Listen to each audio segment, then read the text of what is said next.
The Centre presents a new podcast, CBME and You, a podcast devoted to promoting awareness and debate around controversial ethical issues in biomedicine.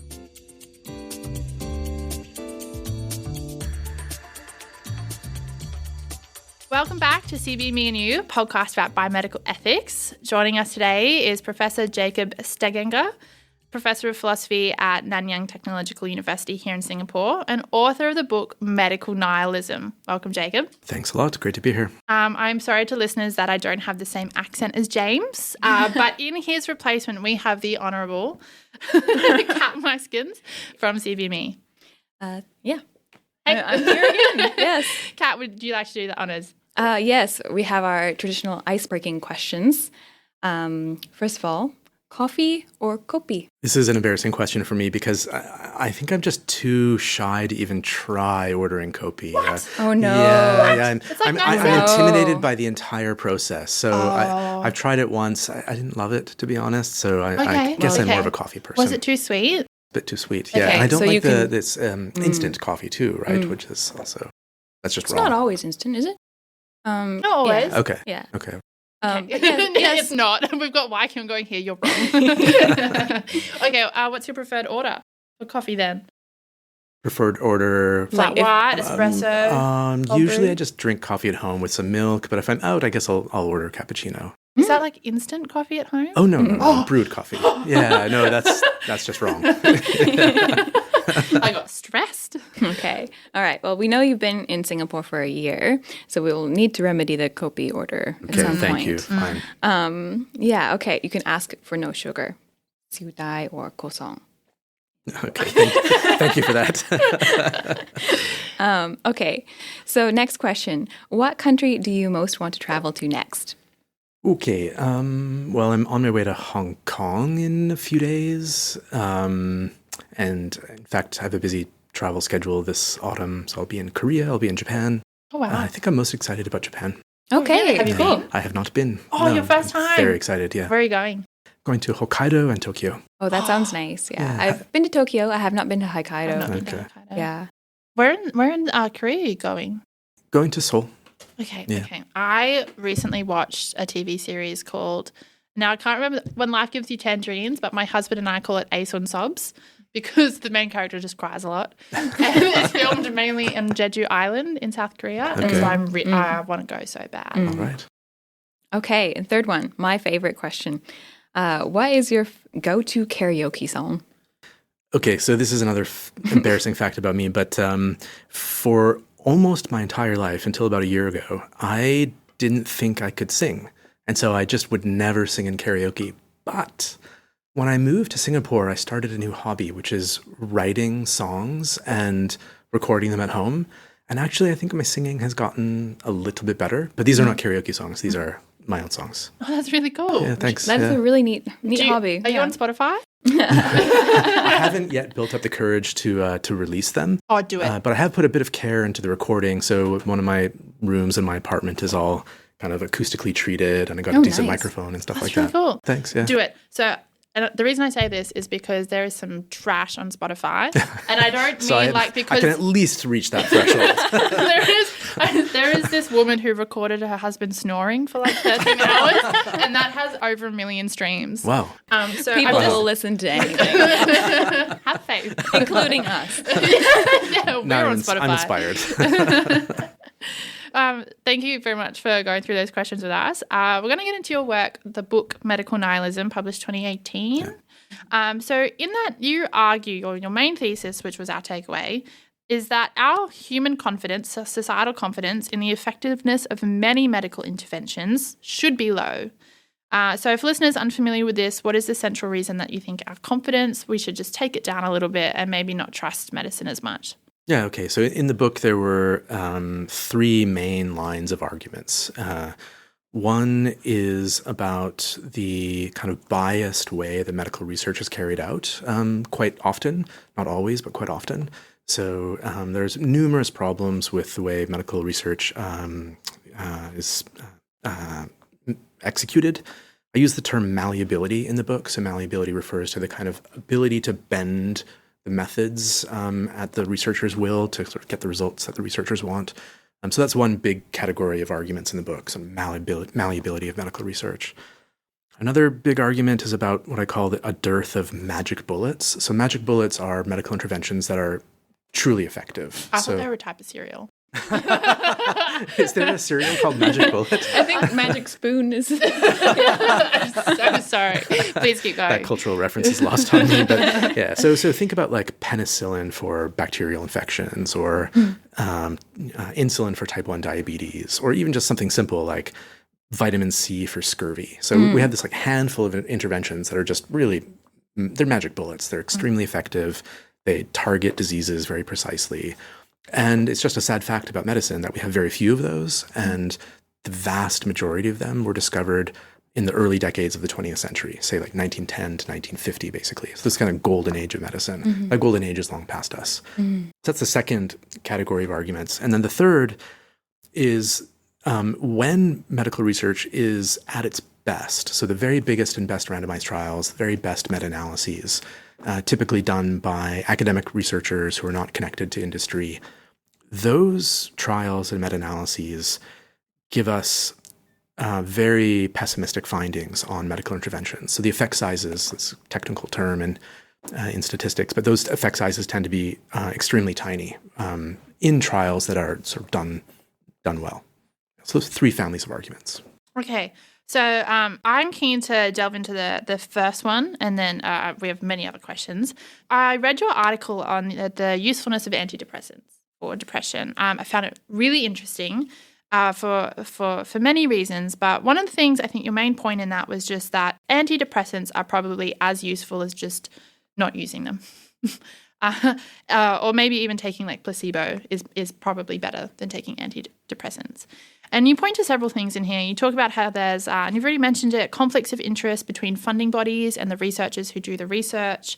You talk about how subjects are often carefully selected. So we have a long history of excluding people, pregnant women, the elderly, anyone who has a comorbidity that, depression and something else like maybe diabetes, that person gets excluded.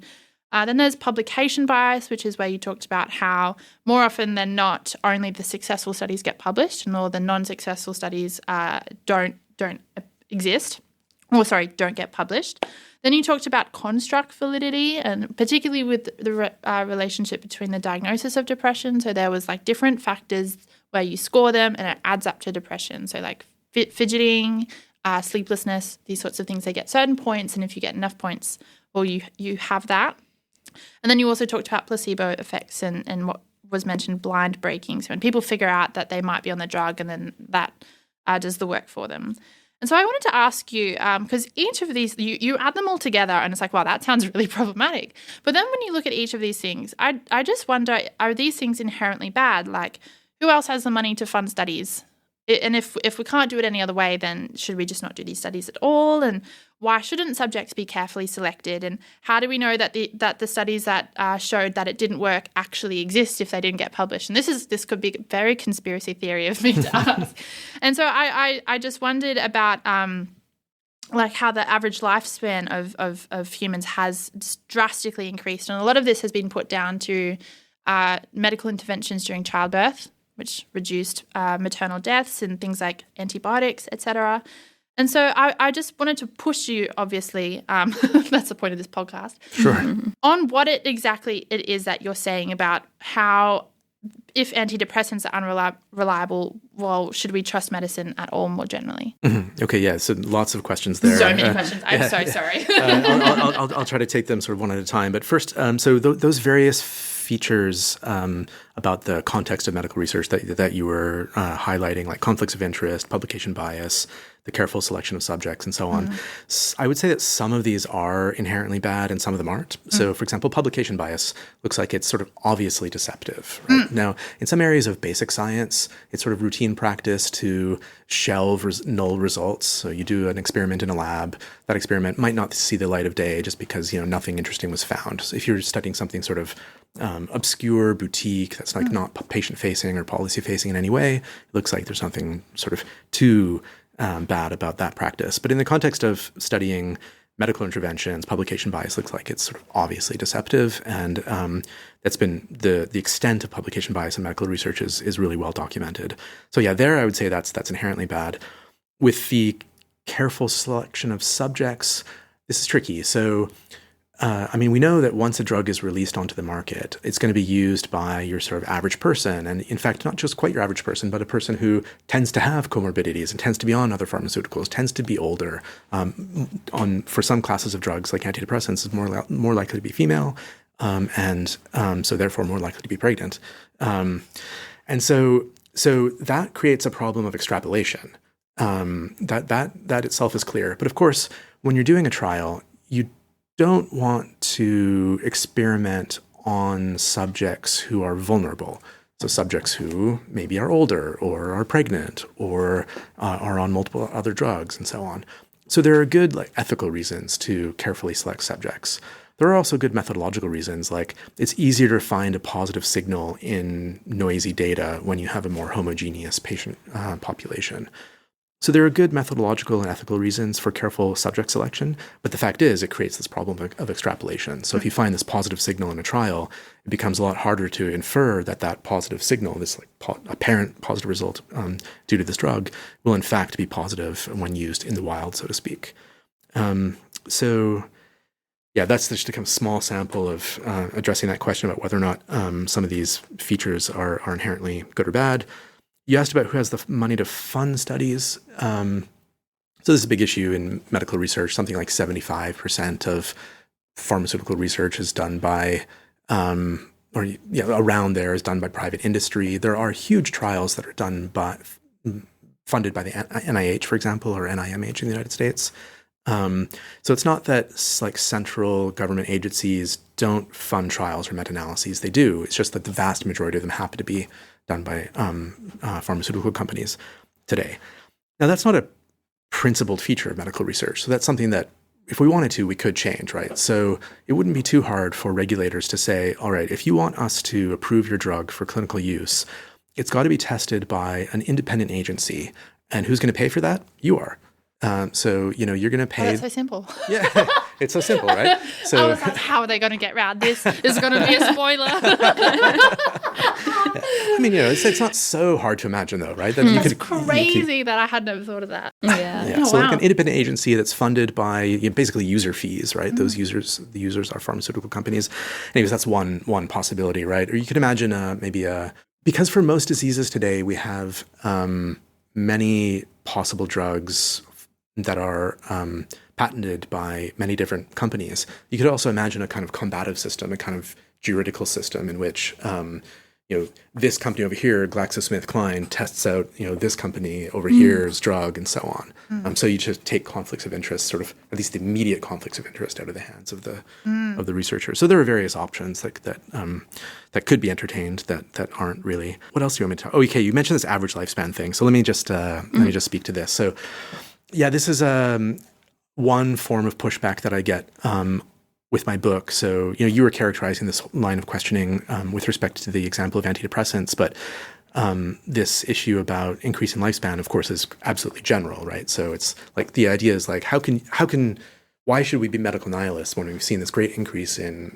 lifespans? Like medicine has surely done some good, right? And yeah, I've even gotten that question from some very important thought leaders in evidence-based medicine, which is really ironic because evidence-based medicine advertises itself as requiring randomized trials to test causality. And this correlation between medicine developing and increase in lifespan is just one of the grossest kind of correlations, right? So it's true that we've got a lot more medicine now than we had 100 years ago or 200 years ago. But this is just a correlation. So what some historians say, this is a famous thesis that goes back to this figure, Thomas McEwen.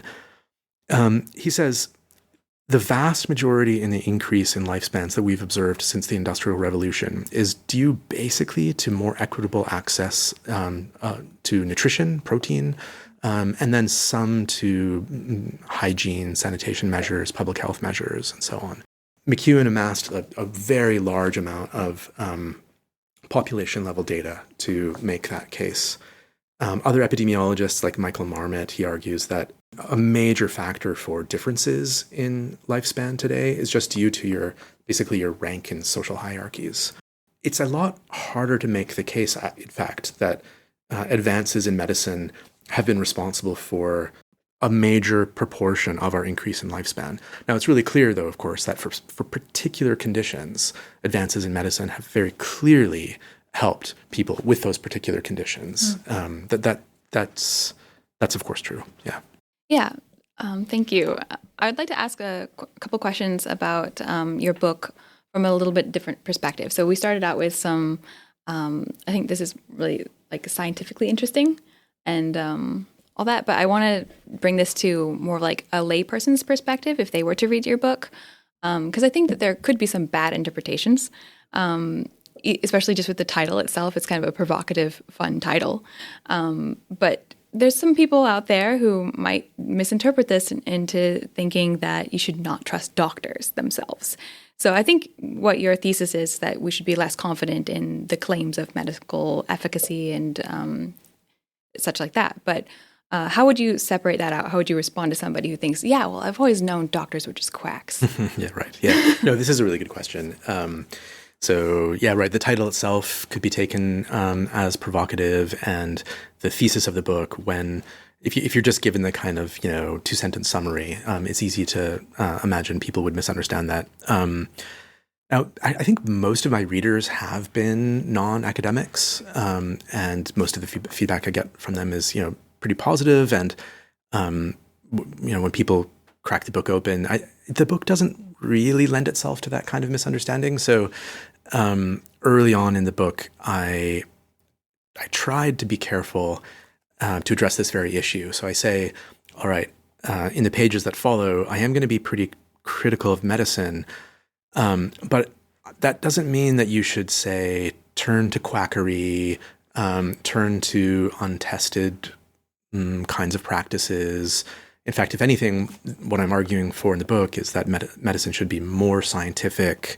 And then another question is, okay, what about doctors themselves, right? So the target of the book is about medical research and the products of medical research, like medical interventions. But I definitely don't, say anything about the trustworthiness of like particular medical professionals. I was asked to be involved in a debate with this well-known psychiatrist, David Healy, in which we were asked, like, should we trust our doctors? And so, ironically, David Healy was defending the view that we should not trust our doctors. We should just trust ourselves.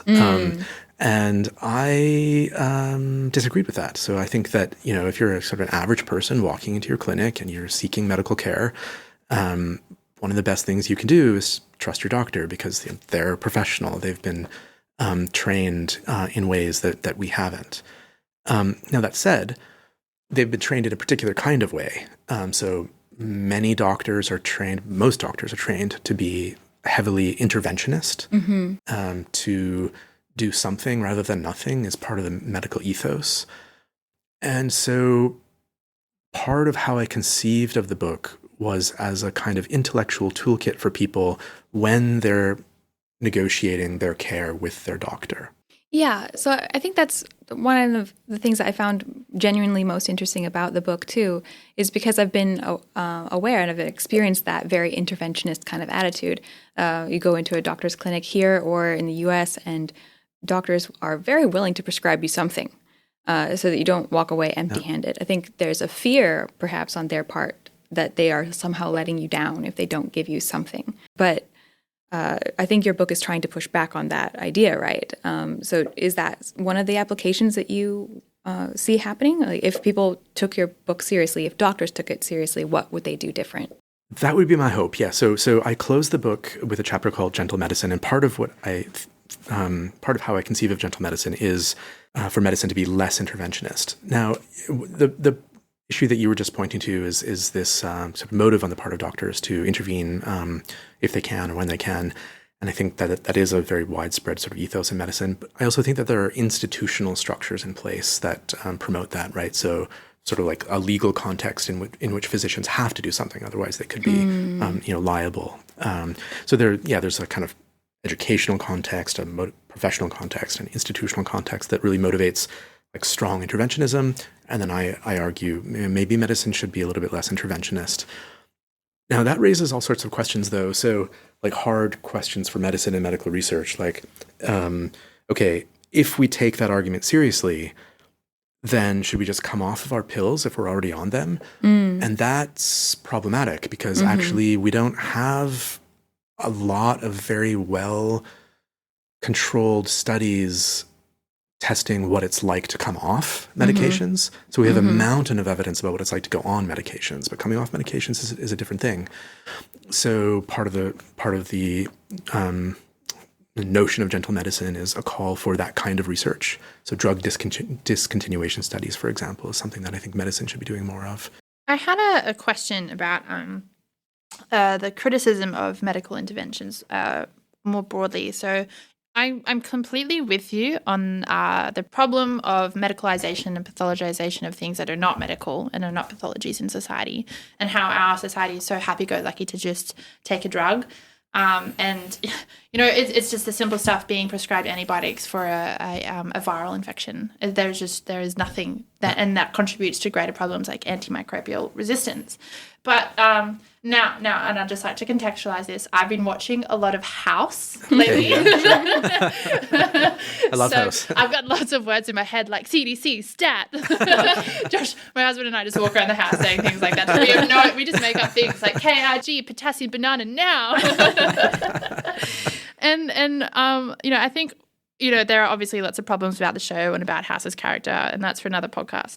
But one of the things I've sort of realized is how much of treating a patient is not necessarily, we know what you have, we will try this intervention, and it's almost as if the intervention itself confirms or doesn't whether the patient has something. Yeah. So it's not really until you do something that doctors can often know whether or not something was wrong in the first place or what was in fact wrong. And I think that, you know, I've been in this situation myself, and I don't like to personalize it because it's very difficult to rebut personal stories. But where it's like, I can't sit still. I can't not do something about this. You know, it's just like, I'm just going to try some paracetamol. I'll just try some ibuprofen. And, you know, doctors are the same. You know, we'll just try something because I don't want to sit here and deal with it. And this can obviously be even, there is obviously a greater need for medical intervention when it's life or death. It's like, okay, look, we don't know. We cannot know. There aren't a lot of studies, but you're going to die anyway. And so I can see there's a scale there as I'm talking you through this. Yeah. But what do you have to say about this idea that medicine may not, it's about curing and helping people live better quality lives, but it's also like, let's just try something until we know for sure. And a lot of medicine is it's not realized until much down the road, but how could we have known at the time? Yeah, good. No, this is a great question. Oh, thanks. So no. But it's a hard question. So now I think that the kind of logic underlying that question is persuasive in certain contexts, especially when we have overwhelming reasons to think that whatever interventions we're trying out in this clinical setting are in fact truly effective. So suppose, you know, we've got some bacterial infection. We don't have enough. It's a dangerous infection, so we don't have time to just like wait for the lab results. So let's throw this antibiotic at it or that antibiotic at it and see what happens quickly. And, you know, there are contexts in medicine in which you've got to do something like that. So you can't do a full diagnosis. You just have to intervene and see what happens. And if the patient does get improve a lot on the intervention, we have really good grounds to think that it was because of the intervention, because we have this background reasons to think that antibiotics are indeed often very effective, right? So I think the logic of that underlying your question is persuasive in some contexts. The worry is that logic is routinely applied in contexts in which I think it's not compelling. So in particular for diseases that are very placebo responsive or have a fluctuating and gradually decreasing natural course of improvement, or for which we have interventions that are basically ineffective. So there, that logic of just try something out until it works can be very misleading. So just to give you an example, I think this is a very common practice when treating depression. So a patient comes in, doctor diagnoses them with depression, doctor tries out drug 1. A patient goes away for 6 weeks, comes back, they're not really any better.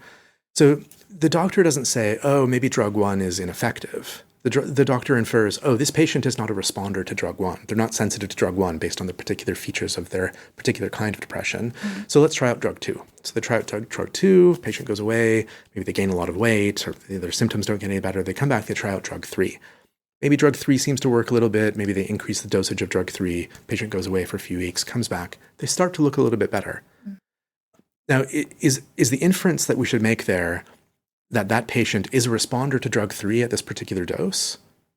Or is it rather that, well, enough time went on and they tried out enough interventions and we have overwhelming empirical reasons in the background to think that depression is very placebo responsive. So more likely what happened here is that the patient sort of gradually got better and responded to placebo after enough intervention. And so we really ought not conclude in that kind of context that our pattern of just sort of trying out interventions now has given us evidence that allows us to conclude that this particular intervention was truly effective for this patient. Yeah.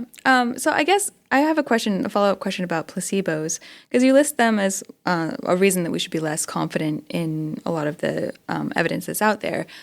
But we also know that they're effective for certain conditions. So how should what should we do with placebos? Should we be giving them to people when we know that they have a placebo responsive condition? Yeah, it's a really nice question, and I think that's a normative question. What should we be doing? And I don't know if we have very many well worked out views on that normative question. So I think that's a call for more work in philosophy, right? It would be great to have a sophisticated answer to that question. I mean, in the book, I didn't really develop this in much detail, but I think it is worth floating the idea that because we know that some diseases are placebo responsive, that's a lever that we can pull. Why not try to pull it? Now that raises some questions about will placebo interventions still be as effective if patients know they're placebos? That's an empirical question. There's some empirical evidence on that question, because you wouldn't want to be tricking patients, right? You probably wouldn't want to be saying, this is drug blah, blah, blah, when it's just a placebo. Yeah, exactly. Yeah. So probably tricking patients is a bad idea. So if we're going to harness placebo, we've got to be transparent about it. And then that just raises that empirical question. Are we going to be able to? I can imagine clever physicians being able to harness placebo in various aspects of the patient-physician interaction that don't necessarily involve tricking them into thinking that, this Tic Tac is a drug. Maybe, because I'm a big fan of limited forms of paternalism. So, patients do not know how their bodies work. They might know it in vague terms that they have a heart, the heart pumps blood, but do they know how many valves they have? Do they know how many flaps per valve there are between various ventricles and atriums of the heart? Do they know where the aorta is? All these sorts of things. Yeah. And so that's why they go to their doctors. You're right that patients should trust doctors. Doctors are trained in anatomy and physiology and know the body and diseases much better than patients do. And for that reason, I do think if we understood in an ideal world where patients trusted their doctors and their doctors took genuine care of their patients, not just flicked drugs at them and sent them away, where I could foresee a situation in which a doctor prescribing a placebo drug under the guise that it is something else, particularly if there are no side effects. I think that's a key thing there. There aren't actually harmful consequences. I'm on board. Controversial opinion. I'm totally on board with that. Yeah. It's an idea worth exploring, at least. Right? Demedicalization through placebo. I'm so down. So one of the things I wanted to ask you about, though, which is that it seems like a lot of your work is not just unreasonably attacking medical researchers for doing bad jobs. And, there would be bad biomedical researchers out there who are intentionally misleading their data to try to get more funding. And I can see how you might want to manipulate your methods to produce a better result. I really do see that. But for the most part, let's just be charitable and presume that most researchers are not really bad people. Is your worry then not so much about poor methods and bad methodology, but just an over-reliance on drugs and the exploitation of a medicalized society in which people are just so willing to spend money to have a pill in their hands, even if they don't really know what it does? Yeah, good. So, right. I like that way of summarizing some of my concerns. So I agree. Yeah. I agree that, like, if we're just looking at, for example, the purely methodological issues in medical research, I agree that fraud and outright deception are probably so rare that, and this is work that occurs in big institutionalized contexts where there's like 1,000 eyes on the project, and you've got executives and PR people and scientists and epidemiologists, and these are big institutions where people are working together. And so my charitable assumption is that cases of fraud in medical research are pretty rare. And my bigger concern is about details of methodology that are not nearly at the level of fraud, so to speak, but are really widespread and often quite technical and boutique issues. Like, for example, should these numbers be analyzed using this statistical method or that statistical method? And if we go this way, then we get such and such number, which looks really impressive. If we go this way, we get this smaller number, which looks less impressive. And it's just a fact that medical research tends to go with a number that looks bigger and better, and that's a very widespread sort of thing. So that's not fraud. That's just a kind of technical detail about medical research that's really widespread. But then you also were asking about, as part of the problem, a kind of broader societal norm about seeking particular kinds of medical interventions, like pills. Like, we want a pill for every problem we have. I've got this section in the book called "A Pill for Every Ill." Nice. Thanks. That should be one of your song tracks. Yeah, good one. I should write that song. Yeah. Pill for Should be a every love ill. song, of course. A ballad. Actually, all of my songs are love songs. Yeah, nice. Yeah. That's interesting. Like the way you, and I just want to ask about the way you describe the statistical difference then, because from my understanding, like, you do different statistical tests if you have different variables for different purposes. So there are definitely like gold standard recommendations when you are testing for certain things, or if you have 3 variables and you're looking for the way they interact, and you can manipulate that data and not to be like to lie or to deceive, but to try to remove like factors that aren't actually doing anything, or to try to account for different factors that might be overstating the data or understating that data. And so it's not, and you might have to correct me because I might have made a layperson mistake here, but if you are having 3 variables, then you should do the 3 variable test, which would show you this thing. And it would be then problematic to do the other test that gives you the bigger number, and then say that you tested for or have produced the same outcome. Mm-hmm. And so wouldn't that be picked up in like peer review, that you've tested for one particular thing and then produced a particular number? Wouldn't someone come along and say, why did you do this test? Like this data that you produced it doesn't actually say anything at all. Mm-hmm. Or is the peer review system also a bit shot to hell? Okay, yeah. So let me generalize the question, if I can. So the idea is, so that this example of the kind of 3 variables was just one particular example, of course, but the general idea is researchers can analyze and reanalyze data in a bunch of different ways.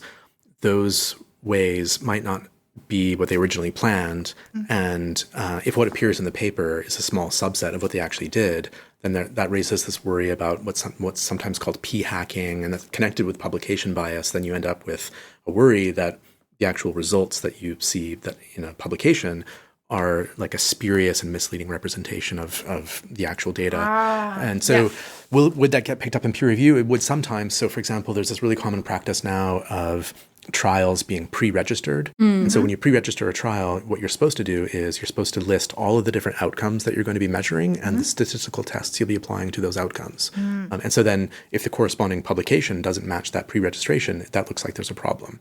Now, there's a mountain of second-order empirical work looking at that very thing. So lots of like meta-scientists are comparing these pre-registrations to trial publications and noticing a lot of discrepancies. So, for example, the primary outcome that's measured and reported, for example, often is different. So we said we were going to be measuring, we said that the primary thing we were going to be measuring was the probability of heart attack in the two different groups, the control group and the drug group. But what we actually reported was a decrease in cholesterol levels. So what happened to the primary outcome? I see. Yeah, this makes much more sense. Yeah, so that's one thing that is very commonly happening. Another thing that's very commonly happening is just we see the pre-registrations, but there's no trial. There's no publication. So the trial happened. My mouth just dropped to the floor. That's very widespread. So so that's allowing meta scientists to just observe kind of in real time that publication bias is occurring. But then things can be sort of less in your face too, and more subtle. So let me use this example that I was referring to just a minute ago about how to analyze data. So suppose we've got a binary outcome, like dead or alive. There's kind of two families of ways to represent the numbers that you've got in a trial. There's what's called a relative risk reduction or an absolute risk reduction. Now, of course, I'm not able to sort of explain what those mean in podcast format. One can just look this up on the internet easily. The main issue is that when outcomes are rare, like dying, for example, then it turns out that for the vast majority of interventions, the relative risk reduction just looks a lot bigger than the absolute risk reduction. So I'll give you a real example. The Bangladesh mask study was this huge randomized trial that was done in 2021, looking at whether or not masks slow the spread of COVID. And of course, everybody wanted to know that, right? It's 2021. It's like the question of the year. Did masks slow the spread of COVID? And so there's a massive study, 600 villages in Bangladesh, 350,000 people randomized. And the main outcome was COVID. And in the publication, was published in Science, the world's most impressive science journal. They reported the relative risk reduction. And the relative risk reduction for wearing masks was 9.5%. So it was 9.5% fewer COVID cases in the mask villages compared to the non-mask villages. Now, what the publication didn't do was they didn't actually report the absolute number of cases of COVID. And so statistics blogs asked for this right away. And they got the numbers. And it turns out that in the mask villages, there were 1,089 cases of COVID. And in the non-mask villages, there was 20 more cases, over 350,000 people randomized. So when you calculate the absolute risk reduction, it turns out to be something like 0.067%. So here's a case in which you have this really large relative risk reduction and this tiny absolute risk reduction. In the publication, the publication reported the relative risk reduction, which that's not deceptive, right? There's no fraud there. There's no deception. Those Depends numbers, how we define deceptive. right. I mean, it does kind of look deceptive, right? And that's so worrying because in science, like such a prestigious world-leading journal where scientists themselves read them and then go on to do their own research. But how can the lay person who doesn't even know, I don't know the difference between absolute and relative until you explain it just then. How are we supposed to then take like news articles being like 9.5% reduction, wear your masks? Right. And so that's a hard question. And this issue about relative versus absolute risk reductions, of course, what I haven't yet argued during our conversation here is that the absolute risk reduction is the better one, right? The one that's more informative or more liable to make better decisions and so on. Now, in work that I've done since medical nihilism, I have tried to make that case. In fact, there is a bit of an argument to that effect in medical nihilism, but in articles since then, I've tried to make the case more robustly. So the short story is absolute measures are informative for decision makers, and relative measures aren't. So then the question is, okay, well, what can lay people do? And that's just hard, right? I think if you're presented with those numbers, actually, we have empirical evidence that shows this. If you give non-experts data about a drug presented in relative terms, or relative and absolute terms, or absolute terms, they're more likely to ask for a prescription if they're given just relative measures.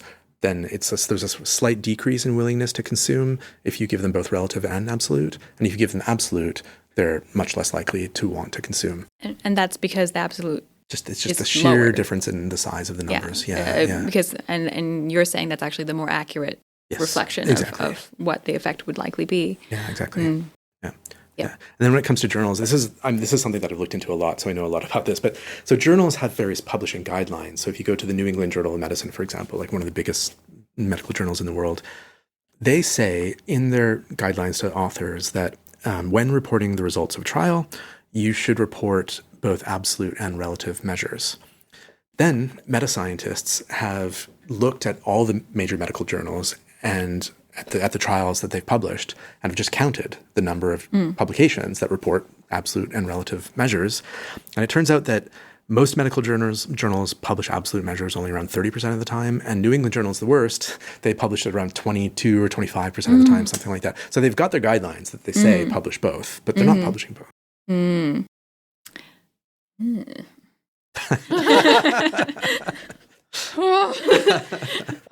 There seems to be... There's going to be some angry letters. There's going to be some angry retweets. Sorry, re-X's. Yeah. I still think that so much of this problem is not going to be brought back to the individual. Like, it's not the individual or layperson's responsibility to amend this. It's not even necessarily the doctor's responsibility. I mean, like, there is they should already be couching their prescriptions and drugs not in absolute and certain terms, and doing so in a shared making environment with the patient, where they bring forth the facts of what they're trying to do. It seems like a lot of the problems come into like the peer review system, as well as like funding obligations and conflicts of interest and these sorts of things. And it sort of just feels a bit overwhelming. Yeah, I think that's right. I think that it would be naive to think that once we have all those problems described in detail, that somehow it's the individual patient or the individual doctor who's responsible for managing all of that, right? This is just not the remit for your average consumer or your average physician. I think I've noticed this in Singapore, that when I go to the doctor, I get prescribed a lot more drugs than I did back in Australia. Okay. So I sprained my ankle and I got like 4 different kinds of painkillers and that happens to me too. Wow. And I remember I took one of them and I was like, just so nauseous for the rest of the day. I was like, screw this. I'm just sticking to my good old paracetamol, my ibuprofen and my aspirin, and that's it. And this is slightly a different issue, but my sister lives in Korea and she's told me when she gets prescriptions, they'll be all packaged together. You actually don't know what pill is which one. Wow. So if your doctor prescribes you like this regimen, they're all like in packets, like you take this every day, but not clear which one is which. So even if you didn't want to take a specific one, you couldn't. Yeah, she's like Googling things like, does this pill look like that? The blue pill. Which one am I supposed to take if I don't want this side effect, So, there's definitely ways that we can design this better in ways that like empower the patient and the doctor to navigate this better. So like I think it's definitely a macro level kind of issue. These are not things that are easy for lay people or especially patients to navigate. It's good to be aware of, though, I think, and to have that more moderate understanding of what medicine can do for you, not be overly optimistic. I think the words medical nihilism made me very worried. I was like, do you just reject medicine? And I think for me, the takeaway was just that there is a system set up to exploit the pathologization of things that aren't properly diseases and the uncertainty of the guarantees of medical outcomes. And we pay the price in cost and in side effects.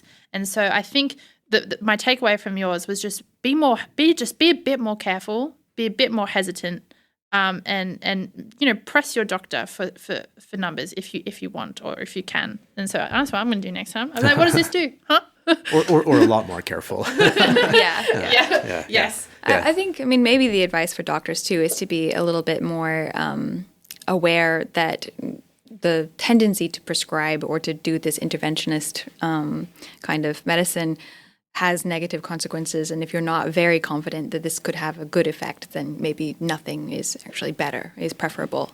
Yeah, I think a lot of physicians, in fact, do have that attitude. And so just to go back to the title, medical nihilism. I would like to meet them. Oh, yeah. I'll introduce you to some of them. So the title is kind of provocative, but it's got a historical precedent. So the term therapeutic nihilist was a very trendy term in 19th century medicine, and really big name doctors themselves, like the dean of the Harvard Medical School, called himself a therapeutic nihilist. And there was this kind of genre of critical literature written by very prominent physicians in the last, say, 20 or 30 years that looked like they were sort of very similar arguments to that kind of 19th century therapeutic nihilism. So that's where the term comes from.